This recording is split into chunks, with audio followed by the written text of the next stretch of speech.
I would explain myself as someone who's just living life without going too much into it. I do comedy, I do stand-up, I do radio. I haven't had like a full-time job in 10 years. The last full-time job I had was at Nova in Melbourne, just around the corner from here. But yeah, man, I've kind of just been like, I've had a bit of luck. I could have some more luck, and I'm just trying to create funny things. Do you know what I mean? Yeah. And I'm like a first player. Like it's like I'm playing a video game. Yeah. It's like what's that video game? Fortnite? No. Yeah, I don't know anything about Second, it. I don't. Yeah, Anyway, Fortnite I think is anyway, where you super play the popular. video game. I'm playing that, but with my life. Cool. So it stresses my mum out. Yeah, that's her job. She's very concerned, but yeah, she's cool. Yeah, it's sweet. Yeah. So that's cool. It's a cool life that you've carved out for yourself. So where did it all start? Like, what's your background? Where are you from? Like, where did it begin? Background. Obviously went to school. I did marketing, so I didn't really know what I wanted to do. So I did marketing, and then still didn't know what I wanted to do when I left Deakin University, which is in Burwood, if you know it. It's a good one. It's near the Red Rooster there. And so then afterwards, I thought, I need some breathing time. So I moved to Perth. I started show business, if you will. I actually started as a G-string waiter, and I did that for about 3 months. Until I was chased out of town. Everyone's entry to the showbiz. Well, yeah, a lot of people now aren't doing G-string. G-string's Perth. Yeah, right. Now, like people do like brief waitering, in your bonds undies and stuff. That's a paid post. But no, I did the G-banger stuff, and I was incidentally wearing bonds. But and then I came back to Melbourne, worked in marketing, worked in events, and when I was about 25, I was like, I want to be on TV or something like that. So I started doing bits and bobs, did some promo work around here. Actually, I used to work for Pepsi Max. G-string again? Under the Pepsi gear. Yeah, right. I still had it. And then, I don't know, man, I just kind of gradually, I then got an opening at Nova to do some voiceovers when I was about 27. Maybe less. Maybe I was about 25. Started doing voiceovers. Yeah. Then they said, do you want to do some street teen stuff? Then do you want to do night radio? Do you want to do weekend radio? And I kind of just, you know how it is. You just got to keep moving a little bit. Yeah, well, to be perfectly honest, it's quite interesting because when I was flicking around looking for guests we could get on the show in Melbourne, because I don't like we don't do Skype guests, so I just like having interesting conversations face to face, Sure.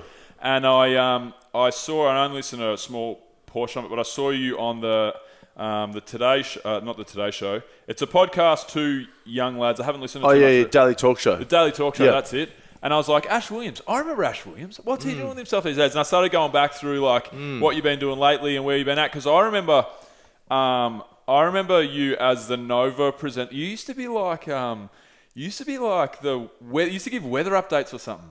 At Nova right back in the day, and then they're like, they were kind of like, this Ash bloke's actually pretty funny. Yeah, we need to get him involved a bit more. And then you became like part of the show, and then you had your own show, and it was actually, I know exactly what you're talking about because I've seen the progression. That's why I wanted to get you on the show, because I knew you were over in LA doing, and it's just a cool story of like, I guess persistence and like you said, crafting your own life that you want to live, I guess.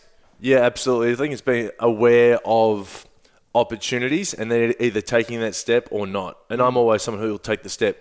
Yeah. So then a big kind of sliding doors moment was working with Husey and Kate at Nova, and that's what you're talking about when I was doing the weather updates. Yeah, I used to listen to Husey and Kate every morning. Yeah. And then they gave me a little bit more rope to tell stories, and they're like, this guy's a bit of a fucking weird unit.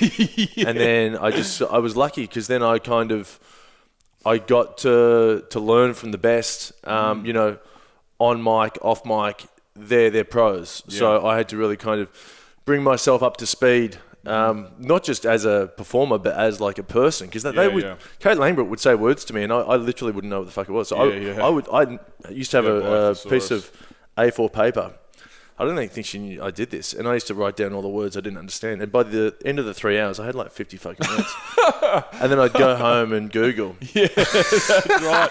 And then you'd find a thesaurus to find words that you can actually pronounce, and I like those words. Like, there's so many. And there's so many sayings that she says. And and then I would say them, but no one would understand them. And I'm like, good, I'm not alone.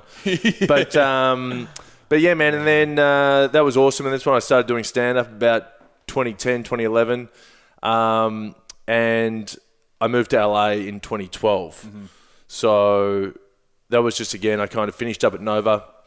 I wanted to do other things, and I thought I'd be able to get my own show at Nova. They're like, leave. Hey, mate, we got your ticket. Leaves at about 6:30. Security's going to be... You want to get there at 4:30 because it's on the other side of the Yeah, You're out of here, bro. You know when you get like fired or you quit, security walks you out and you got to pack up all your shit? Yeah. I didn't have any shit there, so they just said, look, as you are, get out.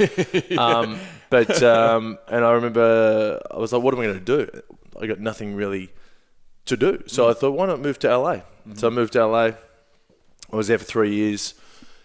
Did a lot of fun things. Did some stories I'm still collating and calibrating. I got so much material there because of the circumstance I was in, you know, because I literally didn't have any money. I spent all of my radio money, and then I had like $400 in the bank. When you landed in LA? No. When I landed, I had like, I think it was about 15,000. Yep. And I pumped through that like in about 3 months, like a hero. Like I was just like, I just thought I'd get discovered. Living that LA life. Yeah, I thought I was going to kill it. And I didn't end up, you know, becoming DiCaprio within 3 months. So I was like, killing it. No, but I still had hope. Yeah, and for sure. And you're having a crack. Yeah, so then I was just like, just keep your foot in the game. And then I started working, similarly to the G-String Waiter in Perth, I started working as a waiter at the gay bar.